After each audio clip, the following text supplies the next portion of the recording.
Meanwhile, the City Press newspaper is reporting that ANC Electoral Committee chairperson, former President Kgalema Motlanthe, has warned provincial and regional structures that they were wrong to announce their preferred candidates for leadership of the party before the nomination and consolidation processes had been concluded. Some of the provinces had expressed unhappiness with this, but the committee says provinces and branches must wait until the consolidation processes have been concluded. Some provinces and branches have made their positions known. So what now? Let's speak to Political Analyst Rebone Tau. Rebone, before we even get to the interview that took place this afternoon, let's talk about these public statements that we've seen. I mean, we've seen PECs come out to make their positions clear, some branches and all of that. Now we're seeing that there was a letter sent to them. Is the letter too late? The letter is too late, and it's unfortunate, very unfortunate for Kgalema Motlanthe to respond at this time. On the 3rd of September, Limpopo was the first one to pronounce. Was it because it was pronouncing President Ramaphosa? And if you look at the pattern, it's only after KwaZulu-Natal pronounces. That's when now it becomes an issue, because KwaZulu-Natal now is pronouncing Dr. Zweli Mkhize. And I can take you back to January this year. Something which is very foreign in the ANC, where at a January 8 statement, a chairperson of a hosting province, Stan Mathabate, pronounces President Ramaphosa for second term. And the ANC said nothing. The National Executive Committee kept quiet. And in my understanding, I think that should had been a sign for Kgalema Motlanthe, because the rules that were sent out to provinces should have indicated, because you saw the signs already in January of a chairperson of a province pronouncing something that is not within the ANC, does not happen. That's ill discipline.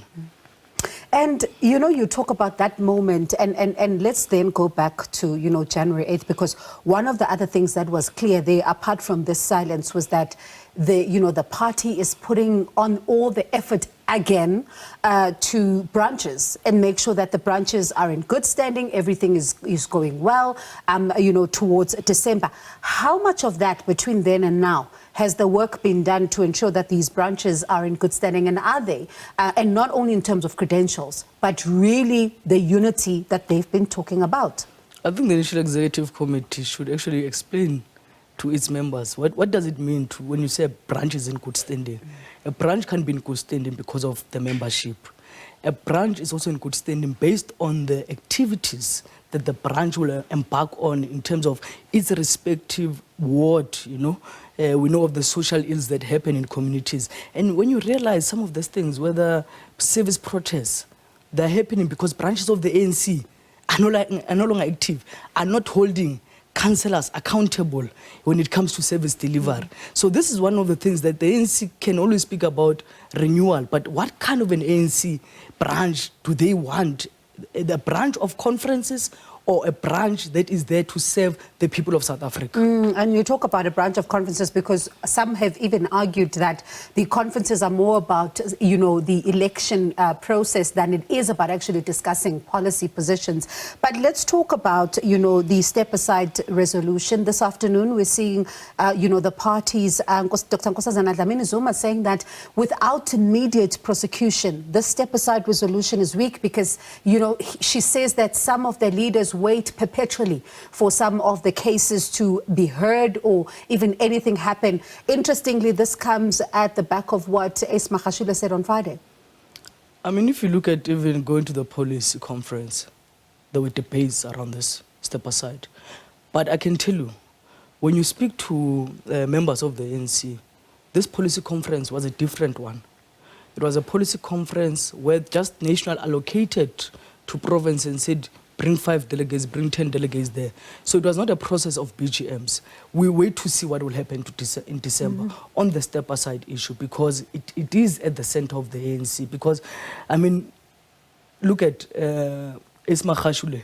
His case is postponed to next year, January. That means that he has missed out. He'll have to wait another 5 years if he wants to come back and lead at national level. So I think it's about really not removing it, but looking at how best can it be, because like Mpumalanga, for an example, I think they have to probably look at the step aside, not removing it, but looking at how to strengthen it, but also so that people don't feel that courts are used to purge certain people within the ANC.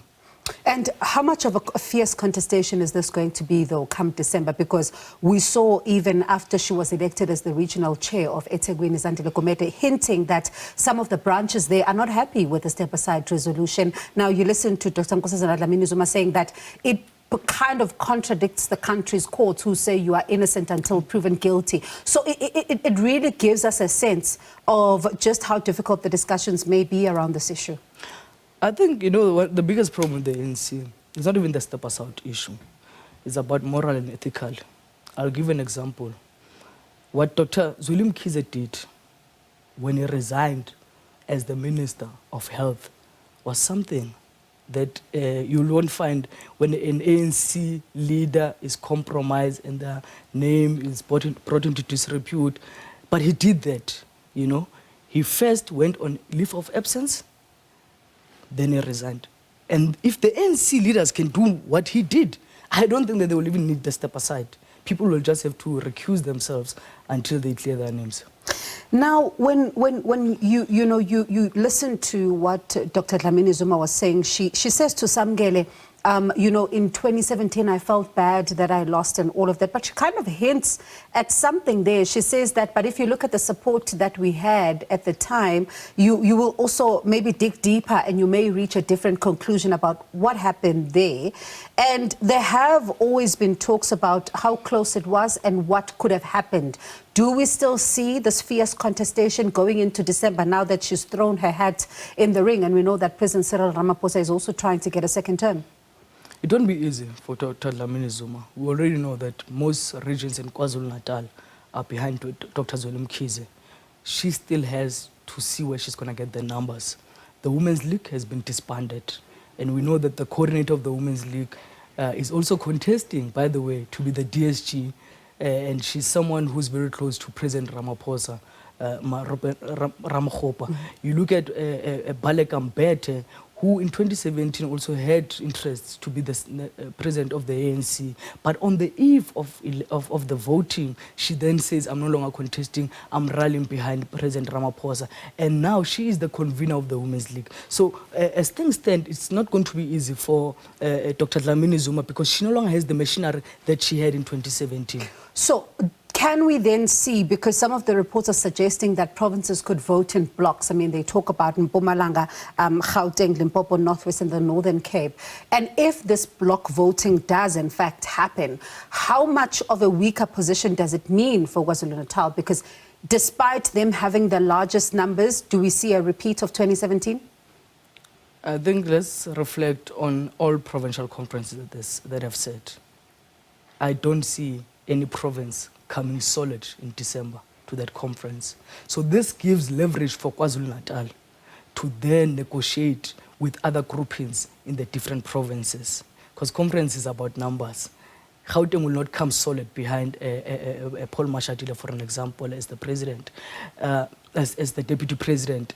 Northwest won't also come solid, you know, behind whoever that they will pronounce that they are supporting in the top six. Because Northwest, I know, is one of the provinces that seems not to have a candidate for the top six. But some are saying that yes, the leadership that has won is more aligned to Paul Mashatile and the leadership that have lost. But it's about if those who have lost, all conferences can retain their numbers, we can see some very interesting developments. I don't think we're going to sleep in December then, given what you're saying, because the horse trading will probably still be happening even on the eve, Rebone. But let's see then how it plays out, because I think it's going to be quite an interesting, one to see, especially after the consolidation, for us to see what exactly is the picture looking like. But thank you so much for coming in.